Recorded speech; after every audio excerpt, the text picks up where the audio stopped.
What's up, everybody? Um, I've been busy with all the Christmas stuff, so I kind of got to this video late. I haven't even been home most of this week. Haven't been really on any social network, anything like that. Haven't uploaded any videos. This one of the first ones I wanted to upload, after Christmas. With all everything dying down a little bit now, not as busy.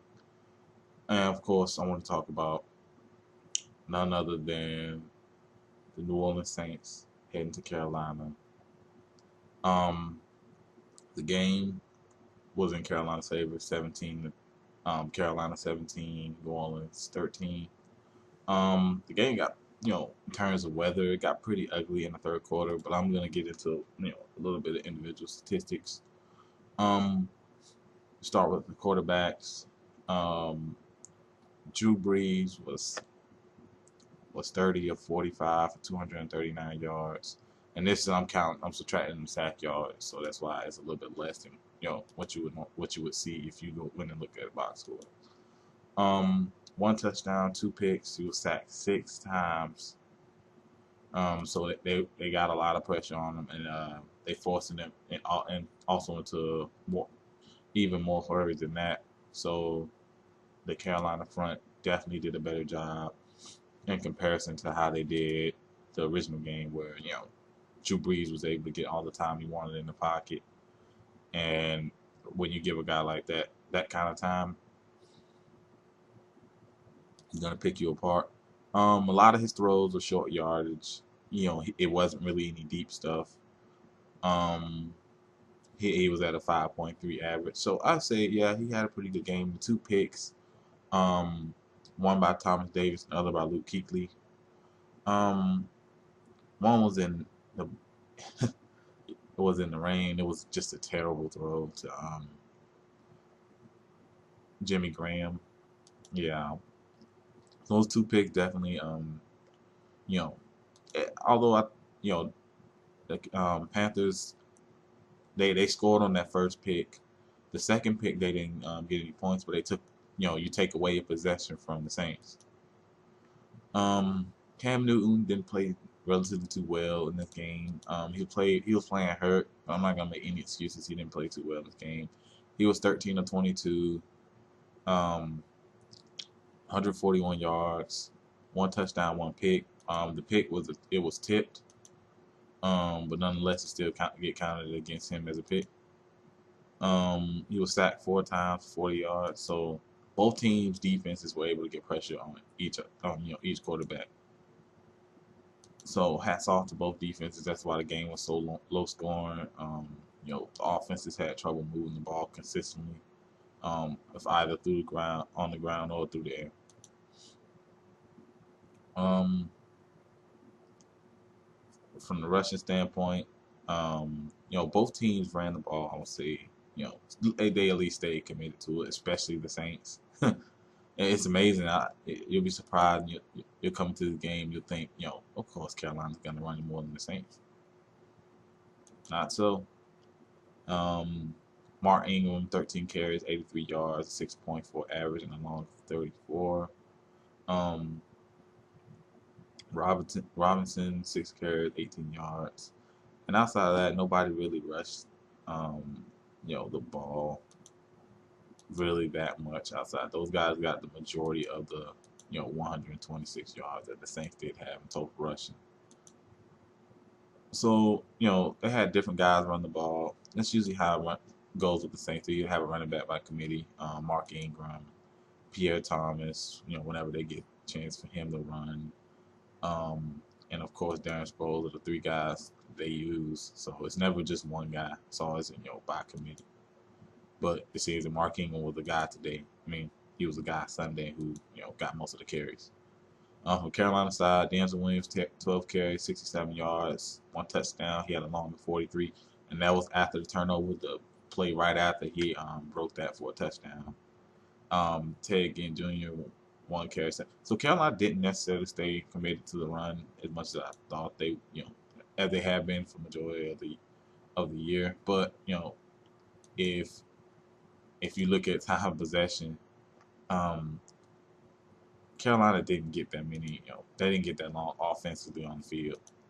The Saints were on the field for 38 minutes and 48 seconds, and Carolina was on the field 21 minutes, 12 seconds. So the Saints pretty much dominated time possession um, with these long drives, like short yardage plays to get first downs. They didn't get very many points out of it. It was just them, keeping Carolina's offense off the field. That's a big reason why Carolina didn't run the ball as much as they should have. From receiving standpoint, Jimmy Graham, 5 receptions, 73 yards, 1 touchdown. Longer, 46. He was targeted 11 times. He did a decent job. He did break a couple runs. A couple plays off. Then he got to play in the end zone, which I think they should have double teamed him anyway. You got to double team a guy like that in the end zone. Sorry. Marcus Colston, 5 receptions, 63 yards. Was targeted 10 times. He had a longer 35. Lance Moore, 3 receptions, 47 yards. Had a longer 21. Was targeted 3 times. Benjamin Watson, 2 receptions, 26 yards. Was targeted 2 times. Kenny Stills, 2 receptions, 23 yards. Was targeted 4 times. So as always, Drew Brees is gonna spread it around to guys like Sproles, Meacham, Graham, Colston, Lance Moore. He's gonna spread the ball around to those guys, and that's what you pretty much would expect from a very explosive offense. Carolina receiving core, Ted Ginn Jr., 2 receptions, 66. He did have that big catch, which was on the game-winning drive, which was his 37-yard long catch. He was targeted 4 times. Steve Smith targeted 1 reception, 44 yards. That was in the first quarter where he caught the long pass. Was targeted twice. Greg Olsen, 4 receptions, 35 yards, targeted 7 times. Dominic Hicks, 2 receptions, 18 yards. He had the game-winning touchdown pretty much, which was on the sideline in the front of the end zone. A very nice catch and throw by a very nice catch by him, and a very nice throw by Cam Newton. He had the long receiving touchdown. Brandon LaFell, 1 reception, 13 yards, and also Steve Smith got hurt this game. From what they say, it's not really that bad. So hopefully, if he doesn't play this coming week, he will play. He will play. Hopefully we can get that bye, and he will be there in the playoffs. Defensively, as I said, both teams look pretty good. From the Saints side, Cameron Jordan, Curtis Lofton, Junior Gillette. These guys up front they played really, really well, and they were able to get pressure on Cam Newton. And they were, the Saints' game plan up front was, we're gonna make Cam Newton beat us with his arm. Now he did do that, this was at the end of the game, but based on looking at the entire game, they were able to get pressure on him. They were able to keep him in the pocket, and that's a very difficult thing to do. Not too many teams have been able to keep Cam in the pocket. Obviously he was playing hurt, but they did a good job of keeping him in the pocket and making him make throws in the pocket. Also up front, they did a good job against the run game. As I said, Carolina didn't run it that many times, but that Saints front definitely, I can say that's definitely the biggest improvement outside, for the Saints this year. It's definitely the biggest improvement, because that was their weakness last year. Now it's become, what's getting Vaquero, what's getting Junior Gillette. This defense is definitely the most improved in football. From comparing them to last year, where they were historically bad, this is definitely an improvement of of a large proportion, really. When Carolina defense, Luke Kuechly had a monster game. 24 tackles, which I think is a team record. Yeah, he had the 1 pick. Same with Thomas Davis. Thomas Davis had a great game. Captain Munderland, I think he's had 3 straight games where he's had a sack. They did a good job. What Carolina's been doing these last few weeks is, they'll bring that corner blitz, they'll bring the safety blitz, and a lot of times these guys actually get to them. So those guys in the secondary, when they were called upon the blitz, they did a great job. Greg Hardy played amazing. He got a lot of pressure on Drew Brees. Up front, they got a lot of pressure on Drew Brees. So I would say hats off to them. They did a pretty good job against the running game. The one standout is Mark Ingram, but